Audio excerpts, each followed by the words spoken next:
Welcome to the SorareAndrews show, where we talk fantasy football, but you never know. We'll start with the game, but we'll soon go astray on topic discussions that's we play.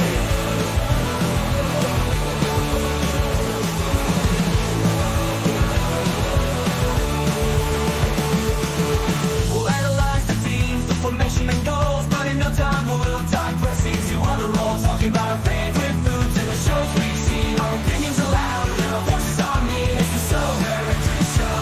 Anything goes, from fan football to rock and roll. We may start with the pitch, but it's just a small part. We'll venture off topic, let the conversation spark. It's the SorareAndrews show.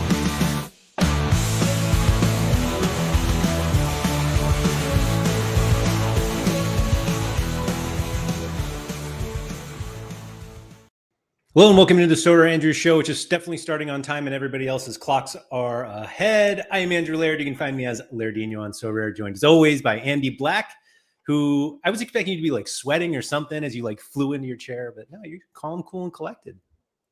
Just eating some fruit snacks here. Which, what's your tier list on fruit snacks?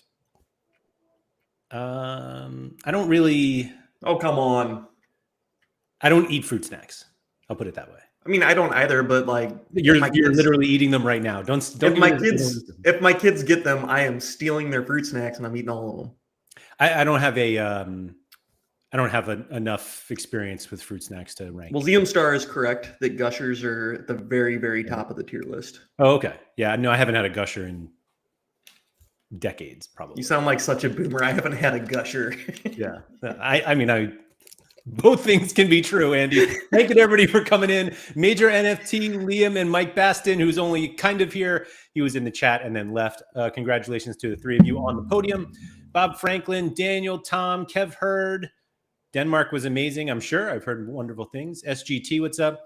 Major NFT said missed Mbappe threshold by 3 points. I feel like a lot of people have missed by literally 3 points. Like I've seen a number of 397 scores. I think missed by 8. Nicola's probably playing with us a little bit. Graham, what's up? Rumor has it that you got stuck in a VR headset. Maybe. Colonel Dickweed said I was on the beach. So were Juju dancing along to the music. Shaforkle.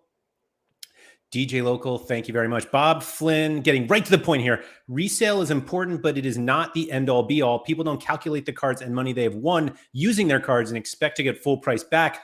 Bob, you are so wrong about that. It is not how this game works. You are right about that, though. Yeah. Well, fruit snacks is an American thing then. I never was a fruit snack fan. Yeah. I hate you all. I will say that I bought a 90-pack box recently of, I think they were Mott's fruit snacks. Oh, but you don't eat fruit snacks, huh? I don't eat them. I buy them, but I don't eat them. No, I have kids that eat them. Yeah. Likely story. Yeah.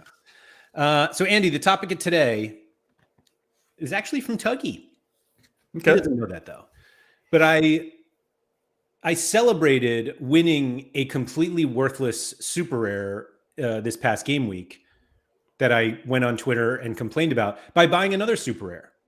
And it may or may not have been for Cap 200.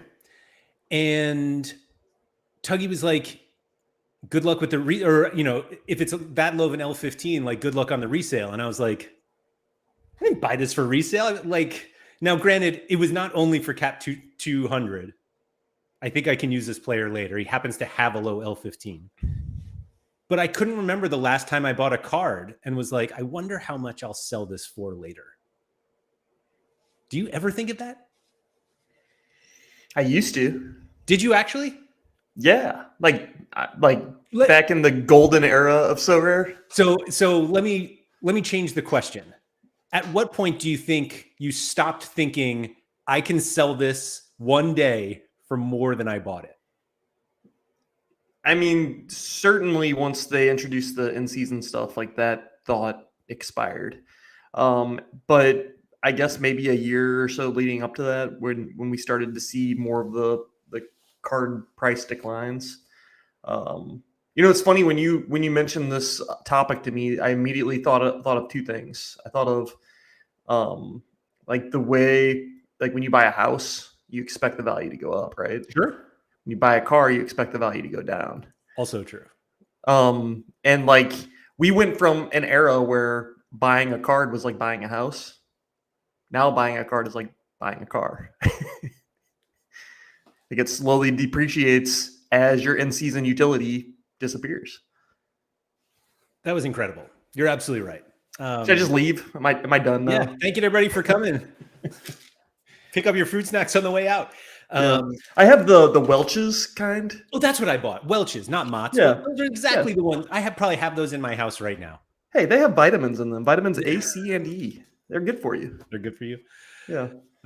And And like Red 19. That's good, that's right? the good stuff. Yeah. I think Red 5 is the bad one, right? But by the time they got to level 19, you knew it was good. I can't like think of exactly when the mindset shift came for me, and I think I don't think it was because of the gameplay change, but I think it was just to a point where I was like, I very rarely like tried to trade cards on Sorare. Like, oh, I think this guy is going to be more expensive. I tried it like every so often, and you get burned because if you don't put the work in, and it was like, oh, great, now I have these cards, and they're worth half. But like, not even that part of it. I think this guy will be more valuable later, so I'm going to buy him.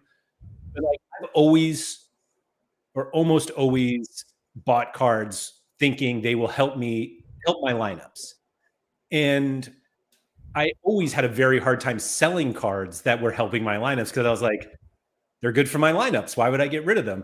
And I don't think I ever took the time to think like, what am I going to sell this card for one day? But obviously I'm never going to sell the card when it's great. So why would I ever have been expected to sell it at a premium? Even though I definitely thought that.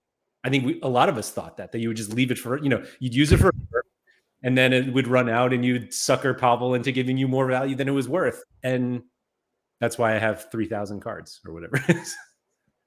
Yeah. The struggle for me is the low liquidity type of cards. The like limiteds and rares aren't as big of a deal. Like once they turn to classic and all their in-season utilities gone, I feel like you can still move them along. It might not be for the price that you wanted to move them along at, but the real struggle is like super rares where like there's very little desire for people to pick those up. So you're having to take like a pretty crazy haircut on those cards. And it's just fewer people interested in them. So like, it's just like less opportunity to move them. And like the good feeling with like if you have some limited cards that you want to move on from, you might not get what you want, but at least it's done. Yeah. Because super rares, it's like such a slog. You list them at what you think is a fair price, 10, 20% below the market or whatever, and then you get no offers.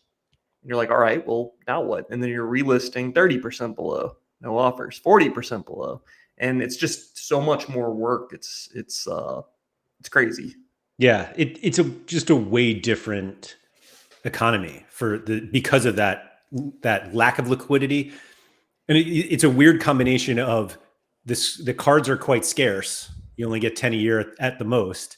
Mm-hmm. But also, nobody's buying super rare. Like fewer and fewer people are playing them, so it's like really hard to get out of those. And I don't know. I just like never. I just like it had been so long since I thought like, oh, what can I get from this? Like, what can I sell this card for after I use it a bunch? And the funny thing about that, the house analogy is we probably use you use your house more than your car, but like maybe it's just the land that you're actually getting an appreciation of. But like, I don't know, it's just like, when Tuggy said that and it was like, what do you think you're going to sell that for? And it was like zero, like I wasn't going to sell it. And it kind of connected to this thought that I've been having a lot about Sorare lately, that the game is turning into a card accumulation game. And that's it. that every year we're like now expected to get in-season cards and like, oh, and then your in-season cards turn to classic and you use those. And there's like, the cycle doesn't include getting rid of your cards unless you just like give them away basically. And a lot of people want to do that.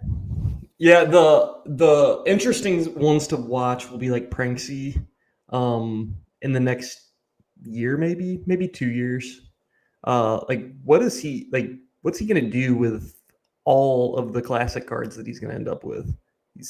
I don't think there'll be room for him to use all those cards in classic competitions. Mm-hmm. I think what we've seen is he makes crazy deals where he trades 3 elite classic cards for like 1 in-season guy. Right.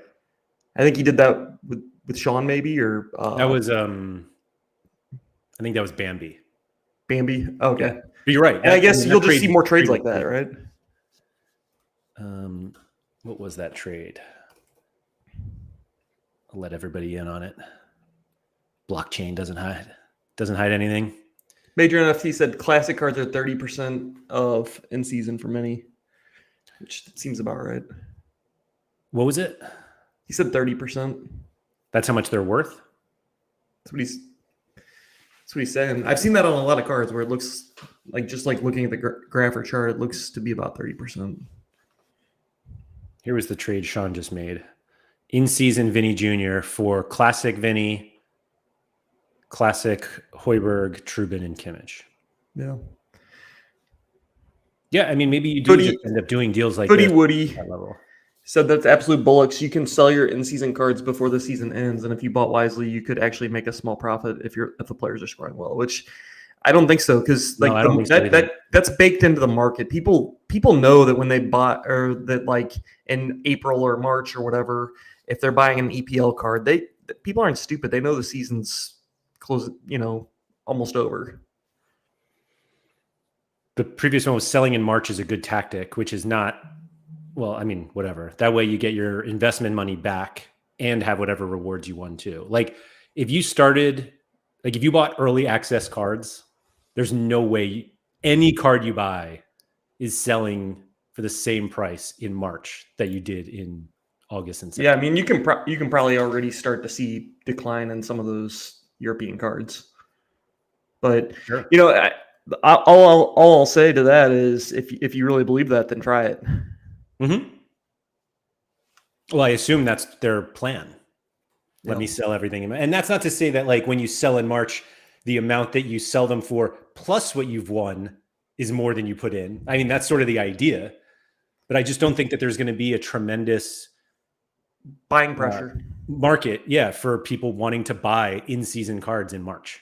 Yeah, it relies on lots of factors. Like if there's an influx of new users at that point in the season, sure, maybe you can get out of those cards, but otherwise they're not gonna sell for as much money, or even 20% of what you bought them for.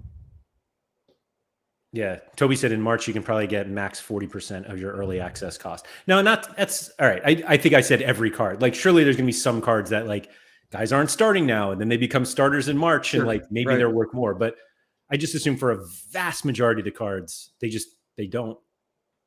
Yeah. Footy said, if combined between rewards and resale, as long as I'm in profit, I'm cool. Yeah, I mean that's sort of the game right now. Yeah. Jack said you can use 2 classic cards in super rare. The in-season super rare should not value that much more than a classic like rare in-season. I mean, I guess. Yeah, in theory, I agree, but I don't know. I think it's more that the in-season premium is not that much higher. It's not the classic cards are that much lower. They're both low. But yeah, like I think that's the idea is you win enough and you sell what you have and you end up in a profit. But I think that there are still people who think that they're going to get as much as they put in minus reward. Like we all used to do that. And I think there was a change at some point. And I think my change was more when cards just stopped going up. When we just started having this decline, it was like, okay, every card I buy now is just for my lineups. And if something happens, like so be it. But is that the way you feel about your car? I use this car to get to and from, well, not to and from work for you, but most of us normal human beings, getting your son to and from football practice. Yeah. And if anything happens to it, so be it. No. But I will argue that the way that I look at cards now, and just like you said, is more like a card that I'm running this thing into the ground. Yeah. Yeah. Once it's paid off, it's like, I'm driving this thing until the wheels fall off. Right. Exactly. And then I'm going to hand it down to my kids and they're going to drive it until the wheels fall off. Yeah. Now, theoretically, to even carry that on, at some point, if I wanted a new car, I could use my car plus some cash to get a new one. Yeah. Trade-in value, right? When do we start Sorare cars? Hey, do you guys pay personal property tax on your vehicles? Didn't we talk about this already? We probably did. And it's probably so foreign to I was trying to figure out what's the Sorare equivalent to a personal property tax. I don't think there is one. Yeah, no, I don't know. Footy Woody said, do you think they should make special cards eligible for the following season's in-season comps to add a bit more value to them? Can't do that now. Do they need more value? And the one of hundreds and the rookie cards. No, I don't. If I own them, then yes, they need more. I like that more answer. Value. Yeah. Only if they would have done that before they sold them, they could have, made that announcement. Now that they've sold them, they can't do that. People have already made decisions buying and selling those cards. So I don't think it actually makes Sorare that much more money, because I don't think we're very good at pricing infinite in-season utility into cards. Yeah. Also, you can play them in forever anyway. Ooh, that's a fun idea. Infinite in-season utility on a card. I think we talked about that too. I don't think we did. I thought that was one of the things that you could win in a box. You could turn a card. You get a card, like a chip or something that you could put on a card, and it's in season forever. Well, I think we talked about doing that for one game week, but man, if you could do that infinitely, and then you could resell the card with that ability on it, that would be so like every crazy. classic card has the ability to be played in season infinitely. Shut up. I say infinitely until Sorare changes it to you need 5 in-season cards. But yeah, everybody, of course, in chat is going to be like, "Oh, that's sick! I love that idea." Well, agreed, but does it make Sorare more money? No. I think right. I think every card should be used in season forever, and everyone wins. Yeah. Yeah. No, I don't think. I think the collection bonus premium is enough for those. I don't think they need to be anything more. Bithorse said, the truth is, when one of our cards has gone up, we decide not to sell because they just be good. Yeah, I think they've been playing good, or they're in good form. But then complaining when the price crashes and we sell at the bottom. I've been there many times. I know that feeling. It's like you see the card price spike, but you're like, oh well, it's an elite move. I've got to keep this player. Right. Or it's like, well, what we're seeing now. So I bought like small Sparta Rotterdam stack for the Eredivisie special this midweek, and I bought it like 2 weeks ago. And the last sales on some of the cards are like double what I paid. So I listed all of them. There's no way I'm selling those cards. Yeah. I just play them. Playing's more fun. List. You have two options, Laird. You can list or you can play.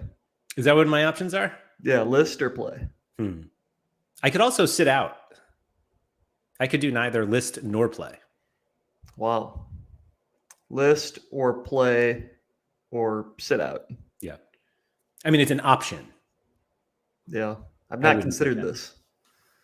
I wouldn't take that.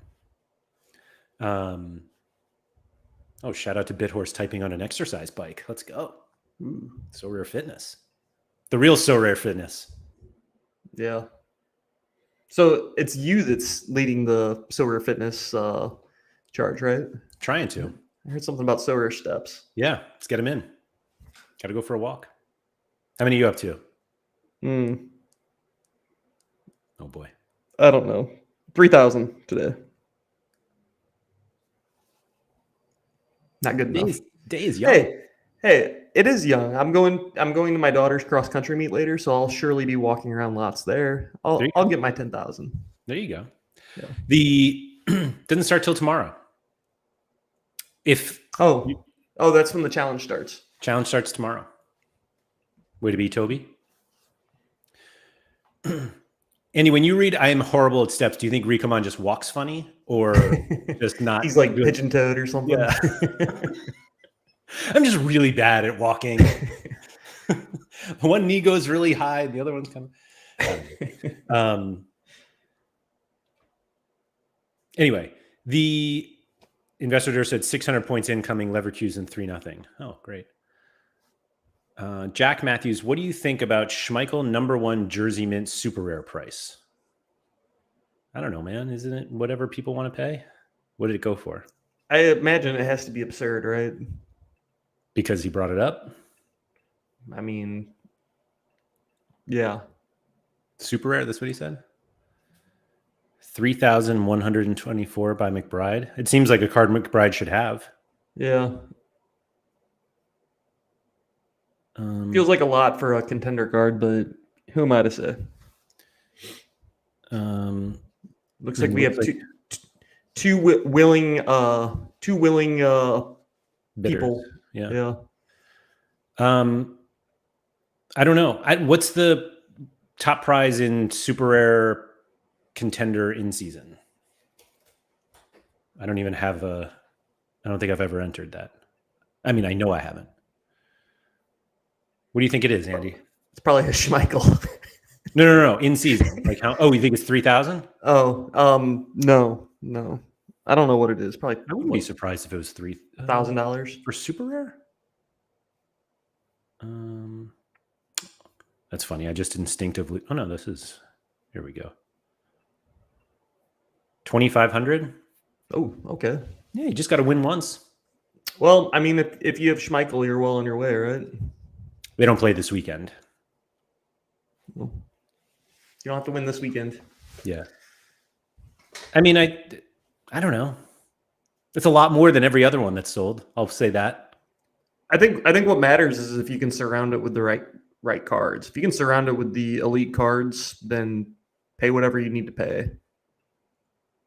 Yeah. No one else has one. Yeah. As of now. How was that only the first one? That can't be right. Is that the first in-season super rare Schmeichel? Oh, no. Never mind. There were a ton of them. Tobias said every Schmeichel is overpriced. Could be. I guess that is a pretty high price compared to the others, but like I don't think anybody else is selling these. Yeah. I mean, he just gets a clean sheet every week, right? And that sort of. He hasn't given up a goal yet, and I don't see why he would ever give one up. I mean, I'd probably pay that for somebody that was just going to get a clean sheet every week. Like what if there was a card that didn't have a person's face on it, and you could just get a clean sheet every week with it? What would you pay for that? 3,100. No. So infinite clean sheet. Yeah. So we have the infinite and season card. Now we have the infinite clean sheet card. Do we get AA? No AA. 60 every week. So just 60 every week, guaranteed. Yeah. It'd be pretty pricey. Simon said, I don't think Scotland have a winter break this season either, so that could smash December and January in Contender. Who else plays, though? Like Scotland, is it 10 teams or 10 games? Only 10 teams, right? So if SPFL is running every game, they'll be fine. Because they only have 12 teams. But like the prize pool can't be that big. Right. I'm sure they'll tweak it. Yeah. I don't know. Investor, yes, he is a Celtic hardcore fan. A rich one, too, apparently. Agent Cooper said, is 60 points enough these days? You need a goalkeeper to peak. Like Muric is a cheat code if he doesn't concede. Well, I think that's Let's the say point. not in super rare. You get your clean Yeah, sheet. you're probably in right. Super rare, you're fine, and then you smash with your other 4 players, and you'll be good. Right. Just knowing you always have 60. Yeah. That's an interesting question. You could do the same with forward too. It's like if you could lock in 60 with your forward every week. Is 120 with 2 players enough? I think that's when it becomes a problem. When it's just 2 players that you're locking in. It goes numbers. Fair. Toby said he would take the flat 60 from goalkeeper and limited too. Yeah, I'll be honest. I think I would too. Yeah. Goalkeeper is just so frustrating. I feel like I'll either get like 10 clean sheets one week, like a week, or I'll get just like 0 and like 10 errors led to goal. Like, I don't ever feel like there's a lot of balance for me. I had a game week recently where it might have been last weekend, where I had 4 clean sheets on Friday, and I was like, I've won the weekend. Yeah. What a feeling that must be. It was good. Leverkusen up 3-0 away to Feyenoord. Yikes. Oof. Sorry. Anyway. Benfica's up 2-0. Who is? Benfica. Away to what looks like some Czech team. Or Serbian or something. Where is... Oh, there they are. Oh, is that Red Star? Yeah, it is. Is it? Oh, 4-0 now, Hatligen said. And Graham, jeez. This is a team that ruins Challenger sometimes, too. Didn't they win 9-0 last week? Or 9-1? Was that Feyenoord? That was AZ, wasn't it? I don't know. I can't keep track of these stupid Dutch teams. Yeah, I didn't know about Destroy Challenger. That Netherlands league is wild, isn't it? And I guess maybe Scotland is similar, but Netherlands is pretty crazy where there's like 3 teams that just absolutely smash some of those bottom end teams. Is it? Or even mid-table teams, I guess. Yeah, that's the thing that gets me. It's like PSV seems to just smash everyone. AZ enough. I think Feyenoord's actually struggled this year a little bit, but like, yeah. To be that dominant in an 18-team league is just, yeah. Never forget Josie Altidore scored like 30 goals for AZ back in the day. Investor, from where does Sorare take the winning team percentage? I don't know what that means. Like in the lineup builder, you know how it has there's like a percentage to win the game? Oh, not the percent of reward winning lineups? No, I would assume on the lineup builder the odds to win the game. You have like the tie, the win. Yeah, those are just sportsbook odds. Like, do you know what sports book, or can you say? I think it's I don't know who we get it from, to be honest. We did Unibet for a while, and then I think we went somewhere else because they didn't have enough odds. Sorare's got some pretty wonky matches sometimes. So I assume it's Unibet for the most part. JH said, if we can't sell the cards, the price of the cards themselves will plummet. Well, if you can't sell them, then they're worth nothing. Right. Literally nothing. That's why we have NFTs, guys. Come on. That's the blockchain part. Are you expecting to sell your in-season cards at some point? I don't really have like a plan there.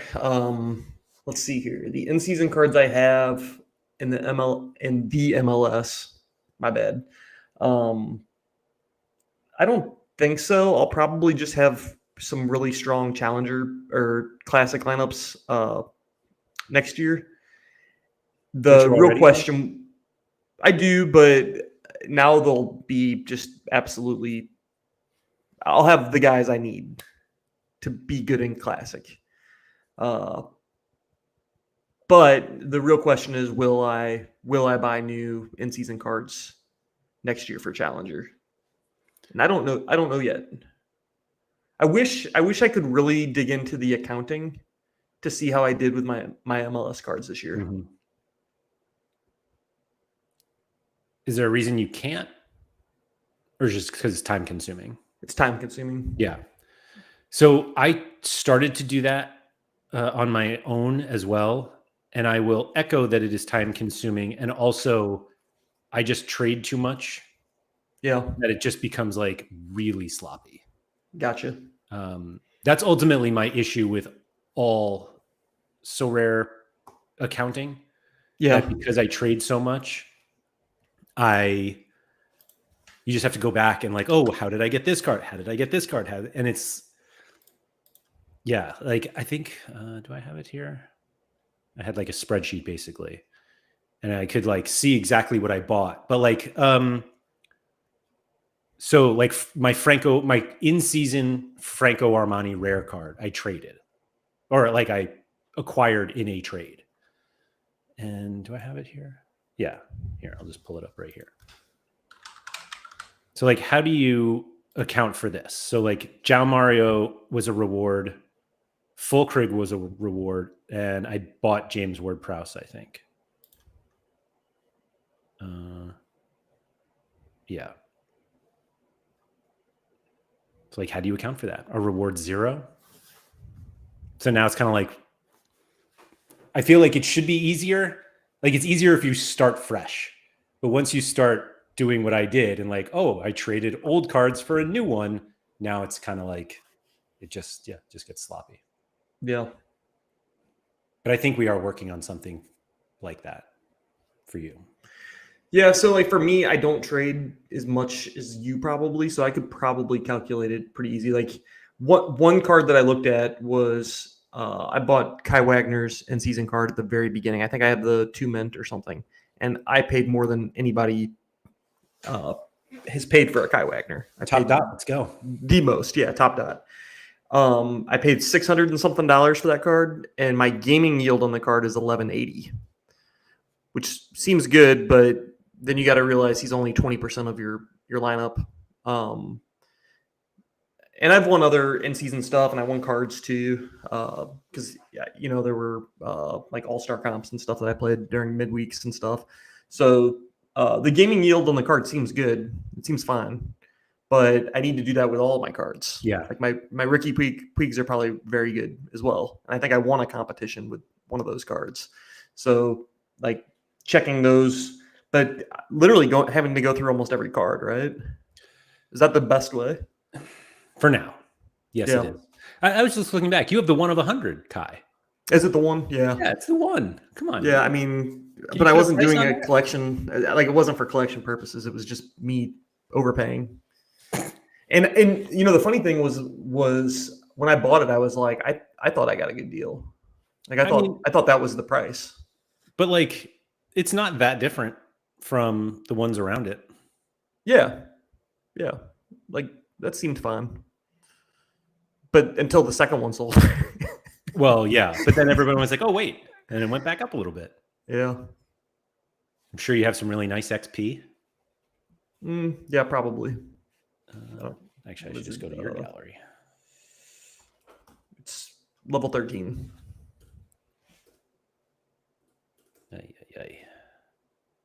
Yeah, I'll just go to your gallery.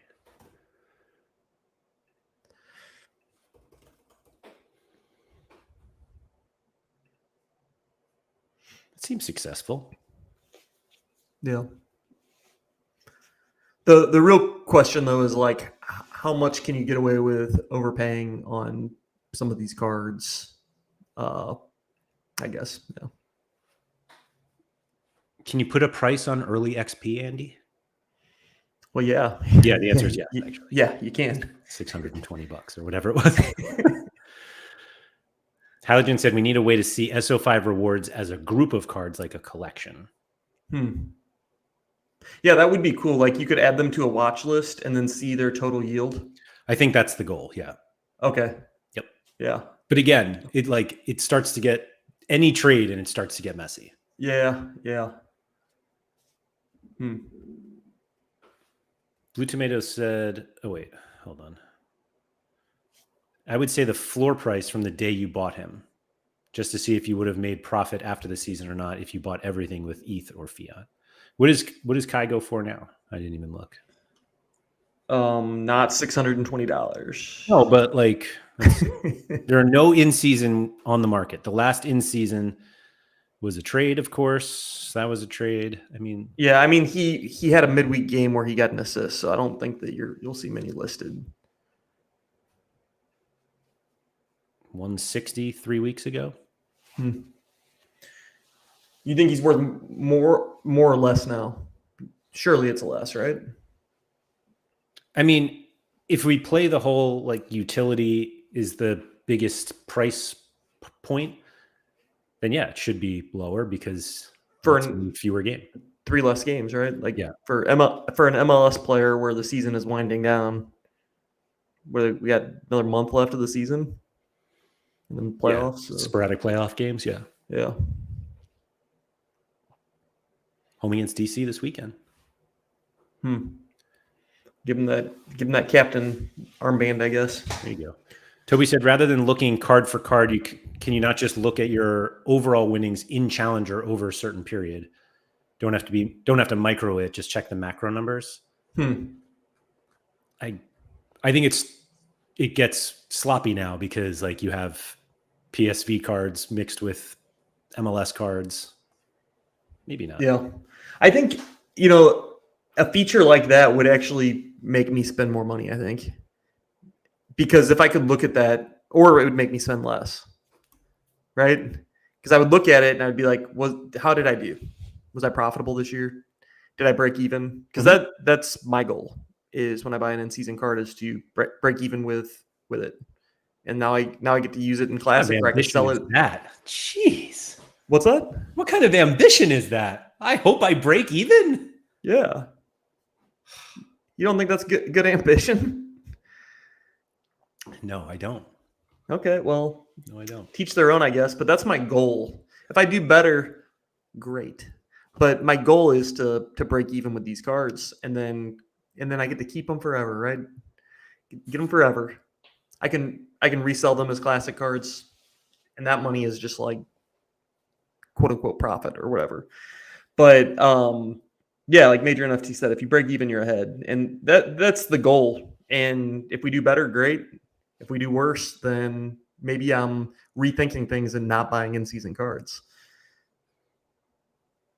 Yeah, I mean, I appreciate the whole like if you break even, you're ahead mentality. Yeah. But if you break even, you're even. Yeah. We're not ahead.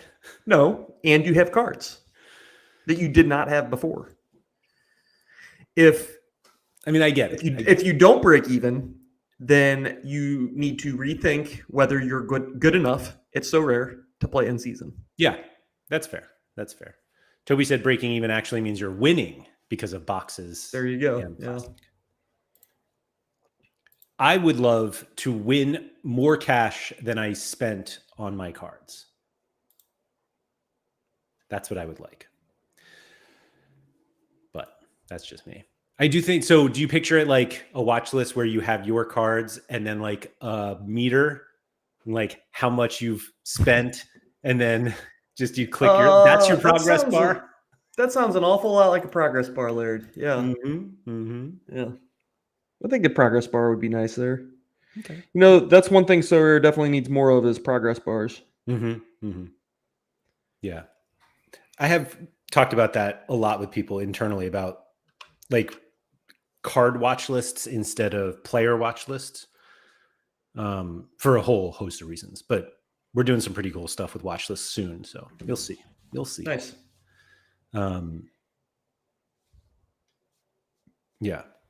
But let's Jay says we shouldn't use the word profit here. I don't know why though. Is that an investment term? Yeah, maybe. It's a business term for sure. So this whole like I still have my cards afterwards. You don't like it? No, I think it's fine because we all are going to have our cards. I'll have my cards. Yeah. Do you consider what you would sell those cards for constantly or not? It depends. Like for MLS, like I think that this is going to be a personal decision for, like, you ask anyone this question, it's going to be, Sure. well, I got to look at my gallery. Like for me, I am going to have a lot of classic challenger cards. So I may look at selling some of the more premium cards, and or maybe not even the premium ones. I might just look at selling some of the cards and using what money I have there for some in-season utility. It's really going to come down to really looking at the number of cards that I have in Challenger Right. at the end of the season and deciding whether I want to keep that many cards. So back to the Ricky Puig conversation that you were like, those are probably pretty profitable. Mm-hmm. What'd you pay for those cards? I paid a lot, Laird. Really? Did you? Yeah, thousands, I think. Because You paid nothing. You got me. Yeah, Other than $36 for your limited card. So you won 2 Ricky Puig cards. I did. Yeah, because Classic is probably dead. just print rewards. This was the stupidest Classic thing is Sorare dead. ever did, by the way. Was rewarding you a card you were desperate to buy. Yeah. Hopefully this one's more profitable. There we go. That's the good one. 39 and 544. Classic competitions, the gift that keeps on giving, baby. For those of you who are unaware, Andy at the beginning of the season, or actually, when did you get this first one? It was pretty early in the year. March. Yeah. And he was like, I really want to compete in challenge. Or was that before the gameplay change? Whatever it was. You were like, I don't know. Yeah. I got MLS cards. I need Ricky Puig. I'm going to buy one. You even bid on a bunch and you got outbid. And then the next game week you won one and you were like, oh, well. And was it the next game week after that you won another one?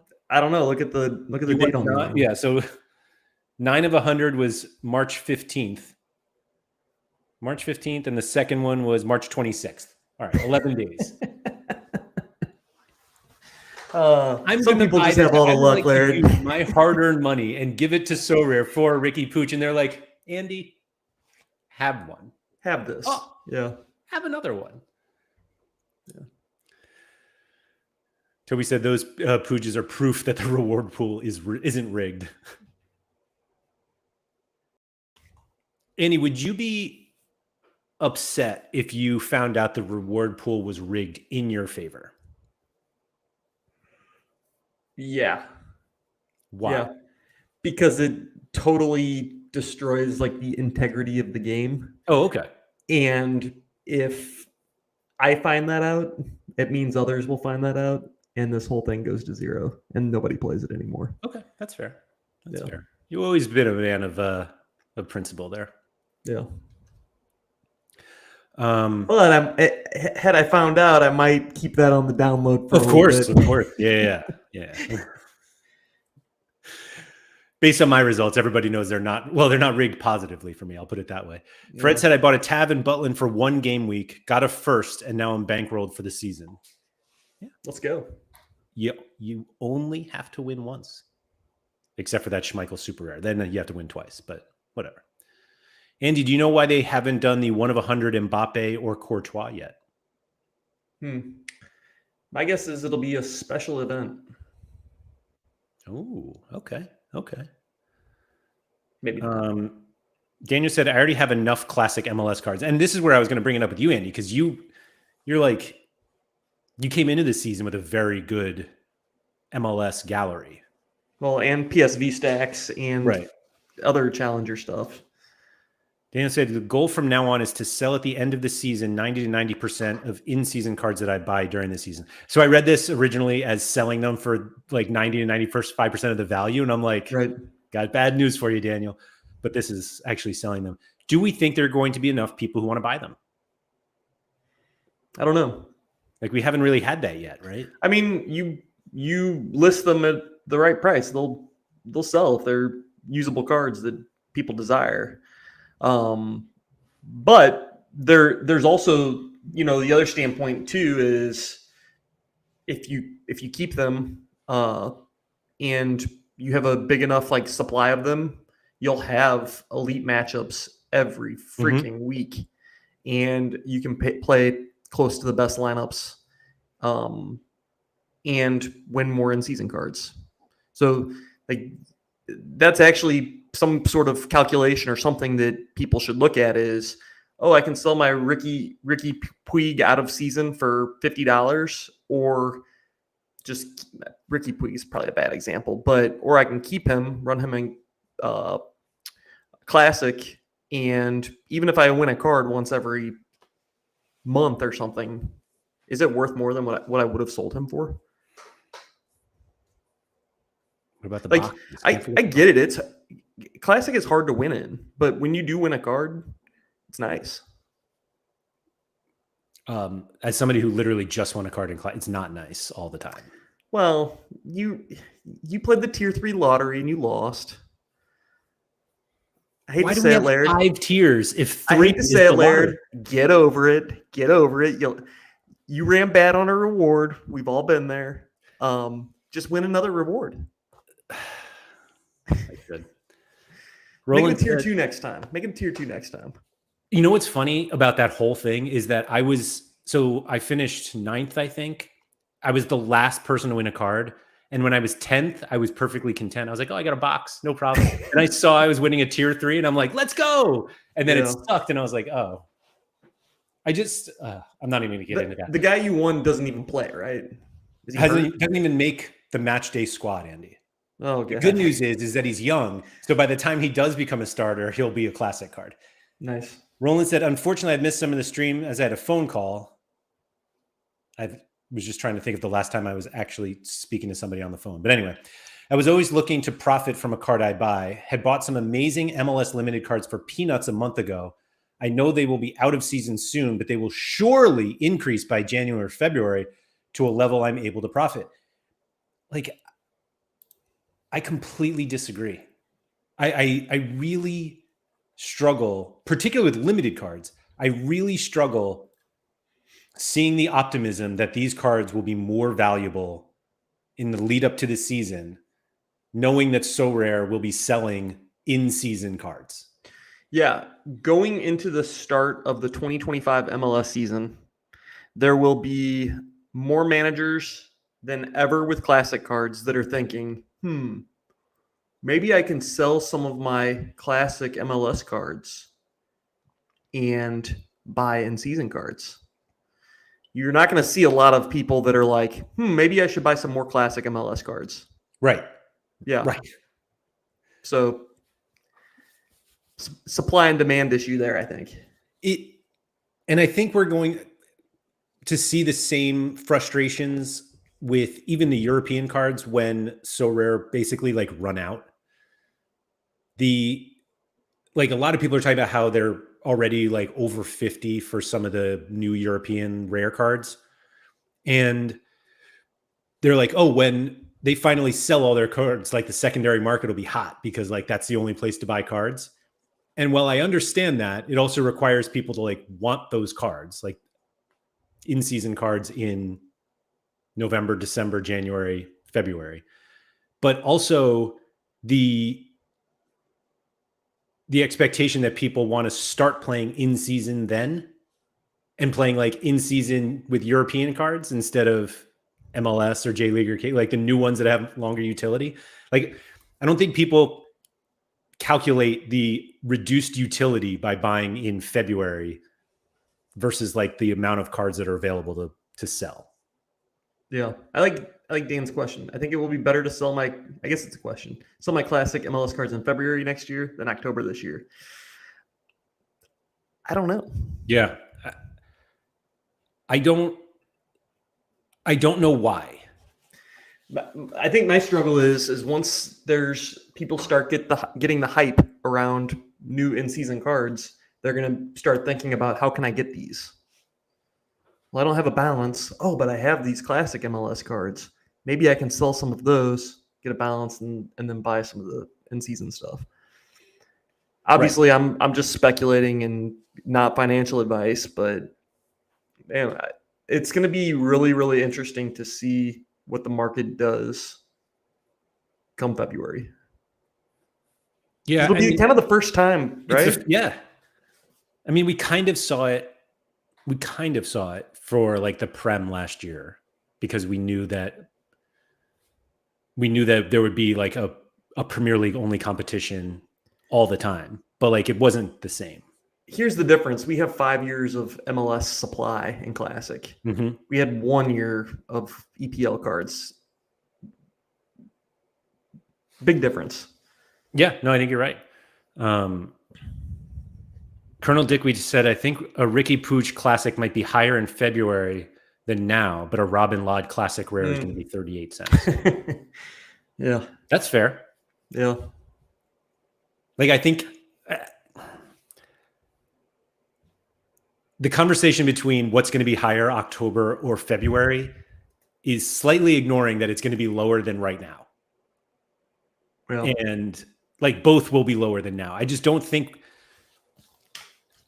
we're going to see the preseason increase that we have seen for the last 5 years because more people are going to want the in-season cards than they ever have previously. That's why.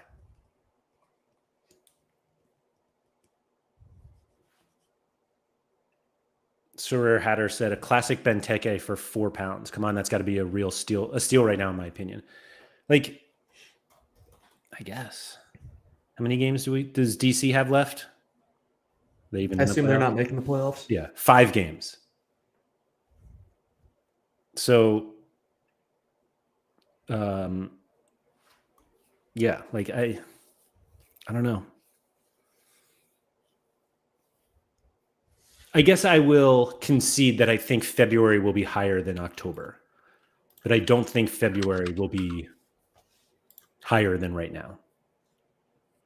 It just doesn't like, I'm sure we'll have some outliers, I guess, but I don't know. I'm struggling to get optimistic about classic cards increasing in value at any moment. Halogen's got a funny feeling we're going to get a standalone MLS competition next season. Yeah, I think that's probably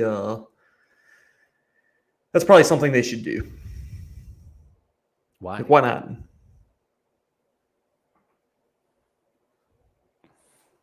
Why not? Like, I can't like respond to why not with why, but like I don't think there's enough interest for it. Ooh. I think there would be enough interest. Build it and they will come, right?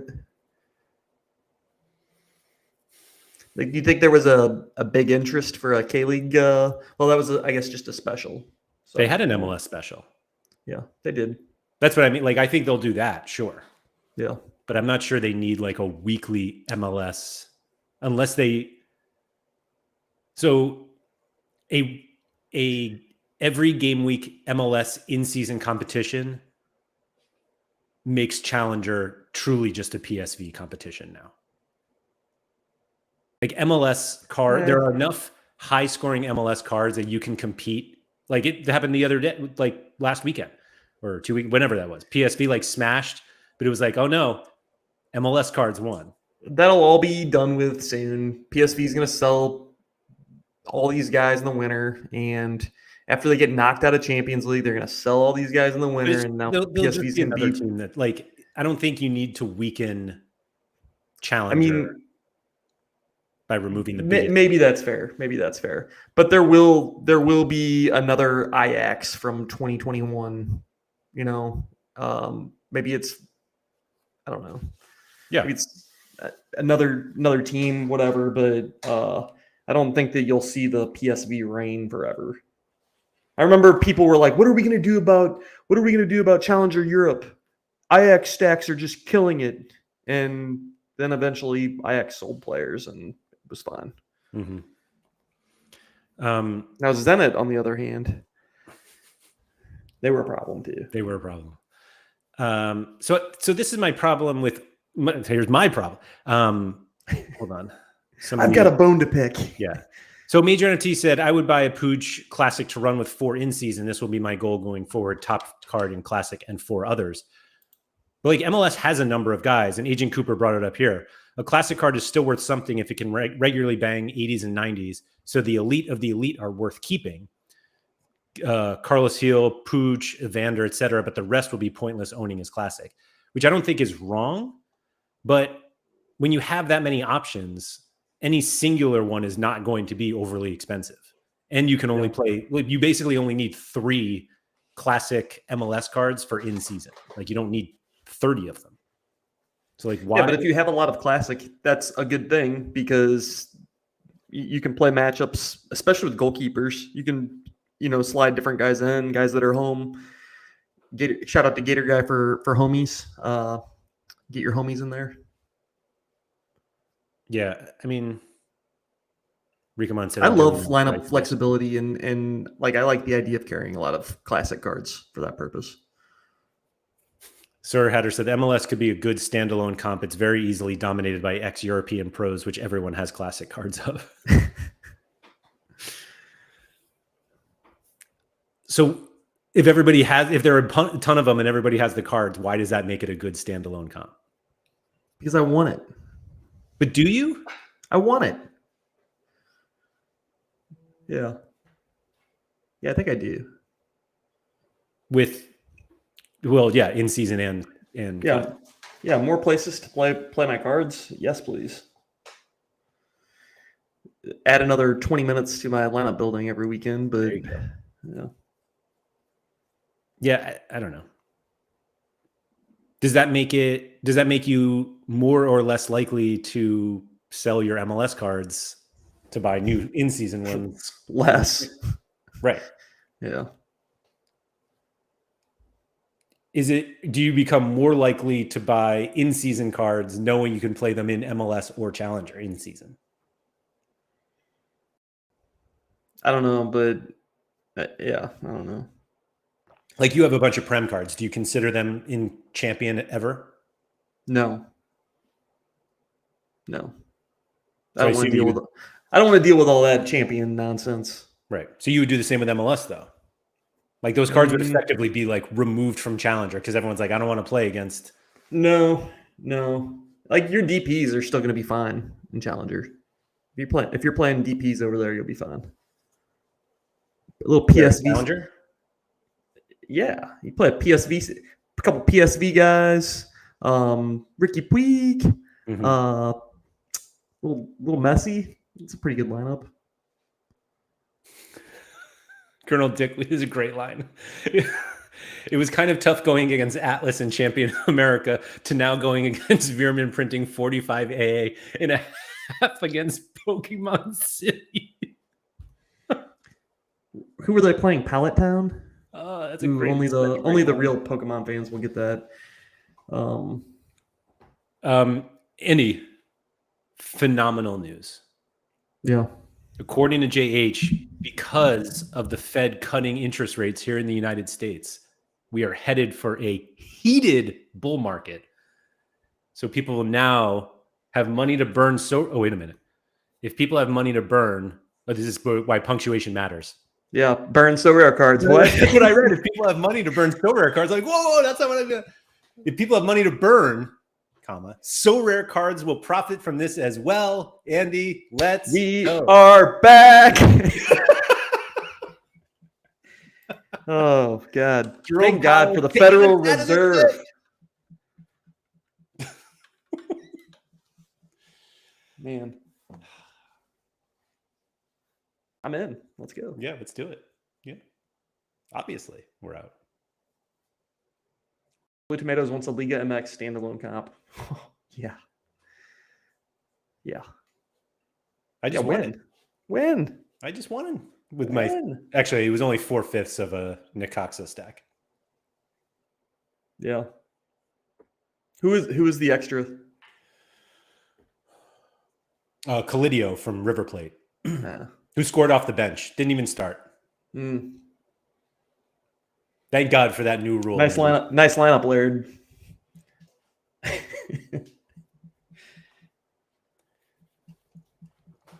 I don't know this Pokemon joke, but I'm sure somebody will. That's pretty good. It's solid. So yeah,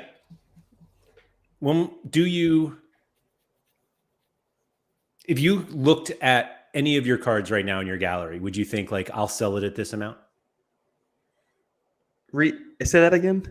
Like if I pulled up any card in your gallery that you use like regularly, do you think you have a thought in your mind of like seeing what the value is and it's like, oh yeah, I would sell it at this amount? Yeah, everything's got a price. But is it ever less than what the price is now? No, I'm not saying you sell today. It's literally the resale question of, do you consider, oh, I'm going to use this until they're no longer in season and then I'll sell it for X percentage or whatever? I don't really think that way. To be 100% honest. I agree. I don't think about how much to sell a card for until I just decide to sell it. But very rarely does the resale value come into my thinking when I'm buying a card. And it must have at some point in Sorare, because I definitely remember like thinking that. But I feel like as soon as cards didn't just automatically go up because somebody woke up, it was like, all right, let me just keep using these. Sports and Meme said, I'll be honest, I don't care about the value of individual cards. What I think matters is gallery value because it shows rate of return. I don't think that really shows rate of return. But yeah. They also said, oh, wait, where did that go? I bought a Trabzonspor stack. I got a little rogue this year, already regretting my decisions. Daniel said, I have a watch list of players in my gallery that I don't plan to keep forever. I check the price graphs every couple of weeks or so to see when I may be ready to sell off any of them. Do you think we'd be better off, Andy, if we thought we would keep these cards forever? No. Like, what do you mean? So, for the most part, if you sell a card on Sorare, you're using the proceeds to buy another card, right? I'll do that sometimes, sure. I say that meaning like, do you often sell cards and withdraw the money? Yeah. Never mind then. No, where I was going with that was with this idea of owning cards forever. It's not necessarily that you're keeping those cards forever, but you are effectively at some point turning those cards into different cards. Mm-hmm. And so you may, you're not necessarily like selling them and taking the money and doing something else with it, but it was kind of you're using these cards to like turn them into other things. So you're not really like selling them. Like there's no like finality to that if you're not withdrawing that money, I guess. Yeah. My way of de-risking over the last 2 years has been withdrawing. I guess 2 years, maybe year and a half. With your mic. I think it maybe chose the other mic. Wasn't that bad though. A few minutes left on Mbappe 1 of 10. I'll pull that up just for fun. Okay. You're good. Good. It's funny to me how many people were like, do you think that's the real Zlatan? He's not even winning. 3 minutes left. Has this guy won a card yet? It's a good question. He's just an auction loser, if you ask me. Oh. Okay, I take it all back. I take it back. Yesterday for $7,000. All Serie A guys and Milan guys too. Interesting. Milan and Napoli, only 19 rares. Yeah, Tobias said surely it's Zlatan. Surely it's his like PR representative. Surely? Surely. I don't know this FM2. Oh, maybe I do. Oof. This is the craziest thing I've ever seen. 2,590 collection points. Does he have the jersey? It's the one of 100 of all the everything, one-offs? except I wonder if he Igor. has me. He might have me beat. He has me beat. Wow, wait. Why would he be missing this Igor card? Somebody got it? Oh, no. Fipsy. Anyway. Toby said, I have calendar notifications on 2 challenger goalkeepers that I'm selling this fall once their schedule dries up. That is next level. Yeah. Wow.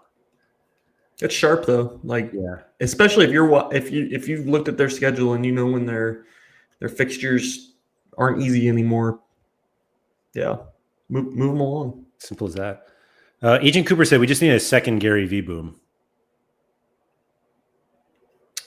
Now the real question is, would a second Gary V boom involve Gary V? Meaning, I was going to say, like if Gary V came back and we were all like, eh. Yeah, like if he came back, I feel like most people would be like, oh, fuck, this guy? This guy again? We don't need a second Gary V boom. We need Nicholas to go on Shark Tank with Mark Cuban or something and get the cubes involved in some way. Maybe. I don't know about Gary V though.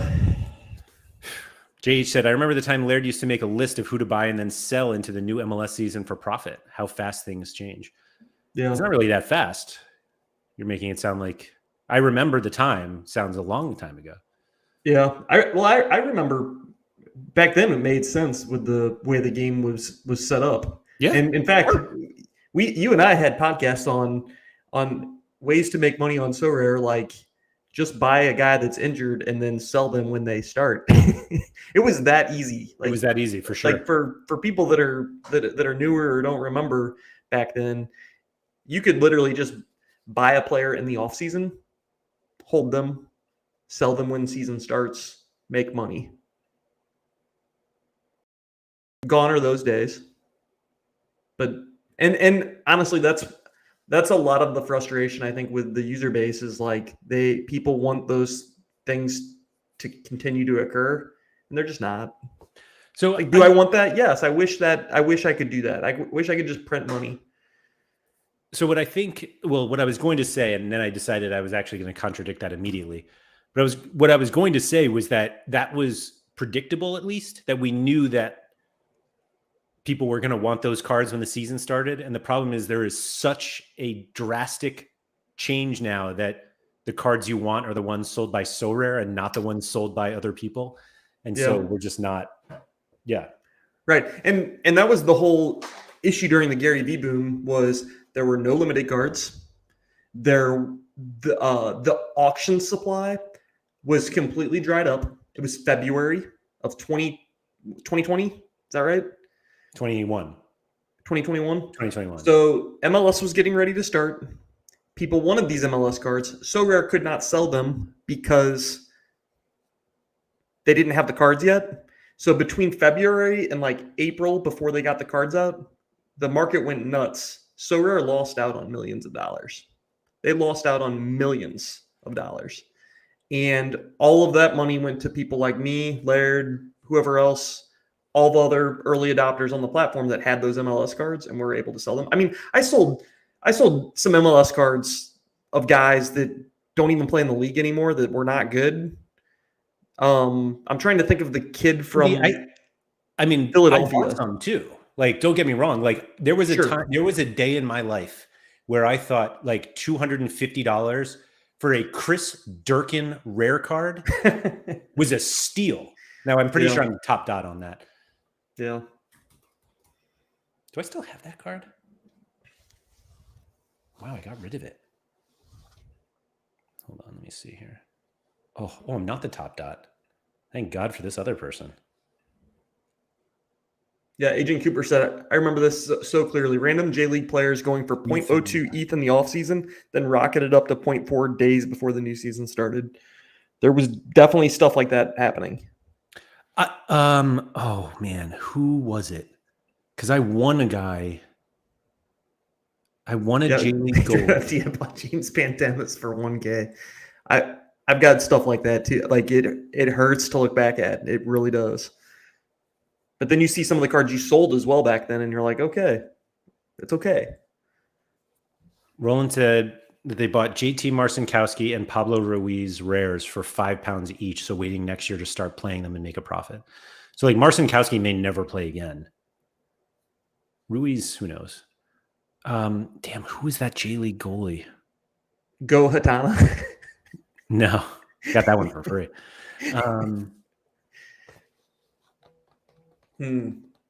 I just remember thinking, like, I'm pretty sure I sold it like in January of whatever year it was. And I remember thinking like this card will be worth more in March and I should just wait. And I didn't. And it literally like tripled between January and March for no reason other than the new season was coming.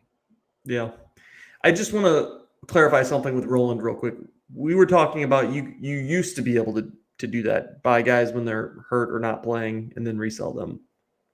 I don't know that that's something you can necessarily really do anymore. Because by the time Pablo Ruiz starts playing again, if you're talking about an in-season card, that's just going to be a classic card. And there are already a ton of Pablo Ruiz classic cards out there. Right. And he's going to be coming off an injury, a bad injury. But other than that, let me see if I can find this guy while we finish up here. Keep talking, Andy, and I'll find this card. Well, the one thing I wanted to address, all of the Europeans, when I got on this stream and I was eating fruit snacks, were like, what the hell is a fruit snack? What is that when you eat fruit and have it as a snack? Like, nobody understood what a fruit snack is. You have to have them over there. You probably call them something different. And my guess is you call them gummies, because that sounds like a very European term. It does kind of. Gummies. All right. I found the card. I'm embarrassed about who it is. So I won this card right here. Shusaku Nishikawa, who's super rare I have right now. I remember this guy. Yeah. So I won him on December 28th, 2021. And I sold him for 0.189 ETH, $590. Mm-hmm. There you go. And on February 15th, he was $1,600. And it's not one person thought he was worth $1,600. Nope. There's like 5 dots there. ETH is even worse. 0.189 to 0.5. He was half an ETH. Yeah. And like I knew that if I had just waited, and I was like, I need the money, which I'm sure I just wasted on God knows what. But yeah. And now he's... Oh, wait, hold on. Let me go to fiat. Now he's $13. Which is not helping my super rare price.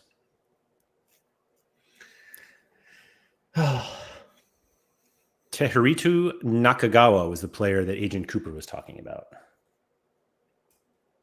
Let's see. Let's take a look at this. How much do you think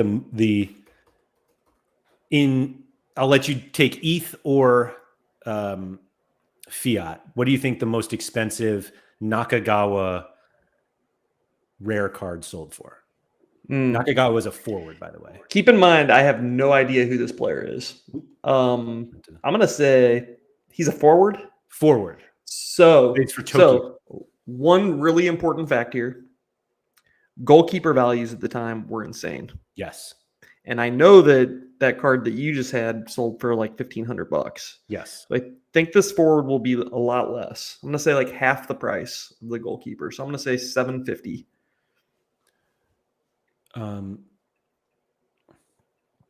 It is $1,064.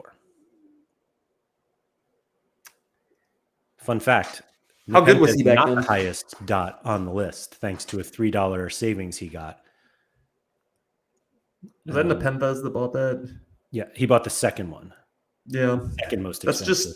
how the game was. You bought J League cards for $1,200. This is a J League card of a player who has had 103 starts on Sorare, has one score over 85, and 3 scores over 78. Ever. Do you miss that game? We all miss that game, Laird. We all wish that we could just that was like the money tree in the backyard, right?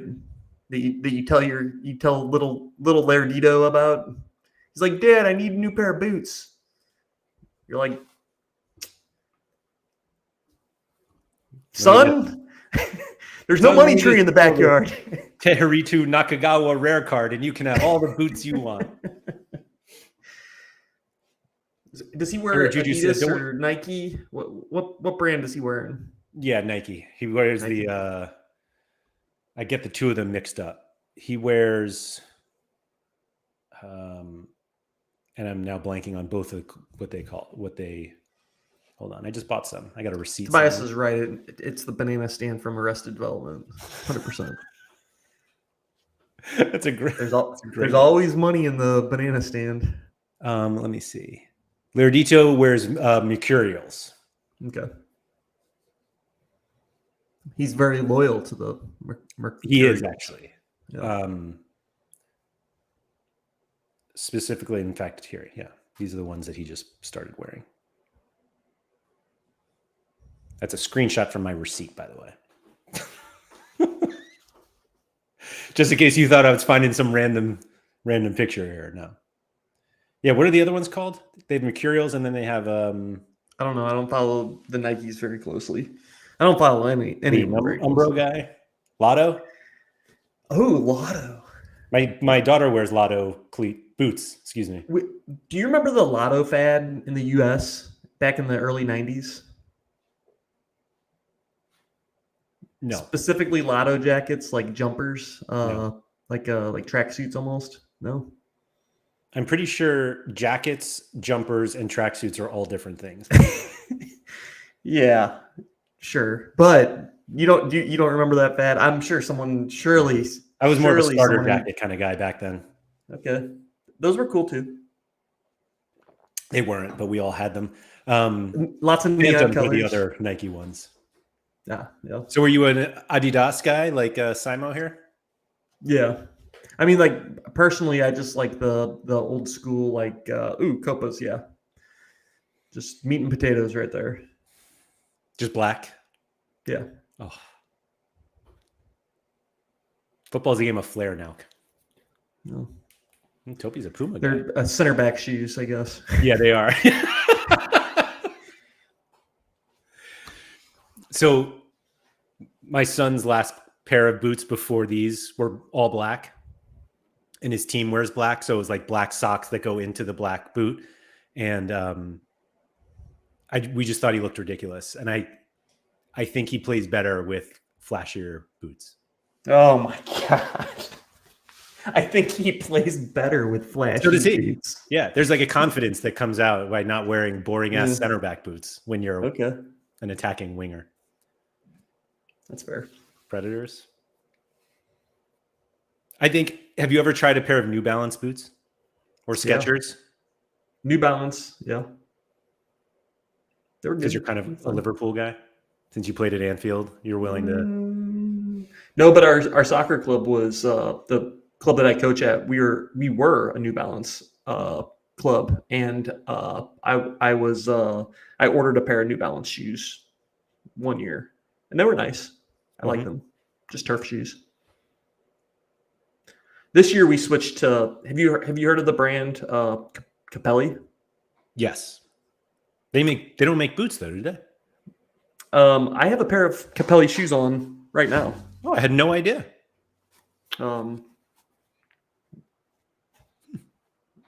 Whatever. So Looks like a shoe. yeah, it's a shoe. But here's the interesting thing. Hey, did you guys have jersey issues this year? Like, does your kids club use Capelli? No. No. Okay. For some reason, We talked about this, conversation but no. We Yeah. play club, like we play all the rush teams and they use Capelli. Gotcha.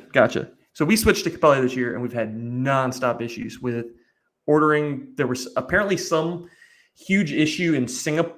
Was it Singapore, or I think it was Singapore, where like all of the people that were making the jerseys went on strike or something, or there was a fire, or maybe both of those things. And we're gonna be 2 months into the season now. All of our players still don't have their kits, and no end in sight. And a lot of the stuff that we've received is like either they're missing numbers on the back, and obviously that's a huge problem. Or they've done some weird stuff too, where they've printed the name of our Kansas City affiliate on the front of our jerseys instead of, us. Lots of issues. Man, here I am bad mouthing Capelli. We're definitely not going to get them as a sponsor of the show, Eric. Did you order them from Capelli or was it DH Gate?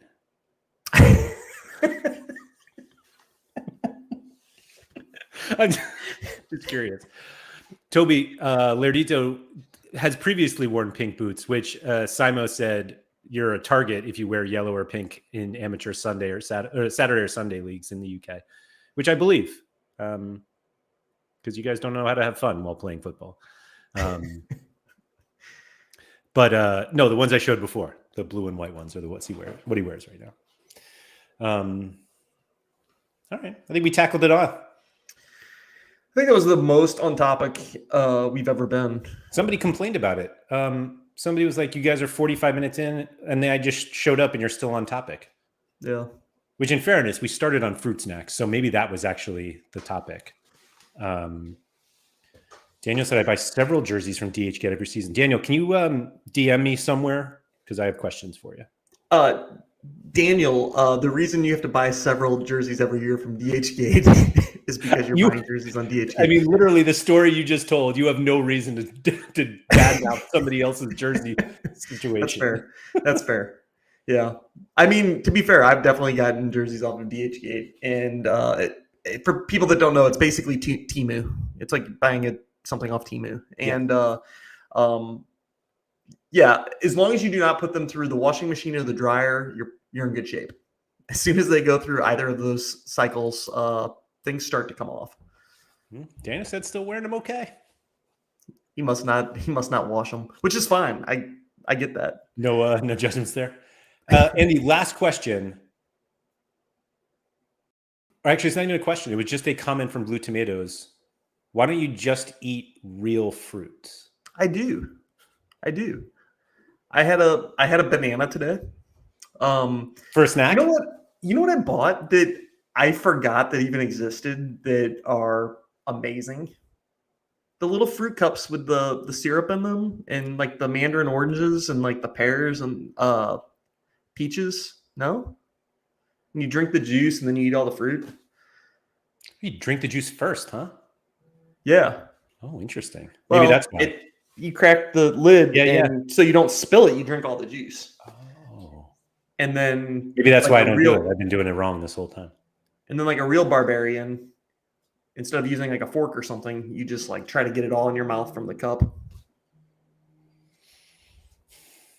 I can't say I've done that. It's like the end of a bag of chips. You know how you like get the bag of chips and you're just like, yeah. So I wasn't going to keep going, but last month I was on a family vacation, and I watched my older brother use a pair of scissors and cut a bag in half so that he didn't have to put like most of his hand in the bag. And I was like, I watched him do it. I'm like, what the hell are you? Oh my God. And I was just like, he was like, I'm going to finish the bag. So like cutting it, I don't have to worry about like reseal it, whatever. And I was like, and we all know a bag of chips is like half full. Also, yeah. But this was like, it had been, it was at probably a third left. And he looked in, he was like, yeah, I'm going to finish this bag, and just like cut it. And then it's. Is there a world where you would do that from the get-go? I think if you're finishing the bag, then you could do it. But like, if you have to like I usually crumpled it up and I have a clip, and like, I don't know if I appreciate the extra fabric, if you will, so that I can roll it up, keep it nice and tight. Do your kids do your kids do the thing where they'll like get some chips and then they'll just put the bag back in the pantry without rolling it up? It drives me. It's not that they don't try. It's actually worse because they try. And Yeah. they're just like they just like fold it once like that, and then they put it in. I'm like, do you see that as you put it down, the top just opens back up, and they're like, no, I already left. I'm like, that's the point. Right. And now we all get stale chips. Exactly. Yeah. I hope you like tortilla chips that are stale. Mm-hmm. Because they're not great. Yeah. They're like, Dad, these are stale. And I'm like, I know, because of you. Yeah.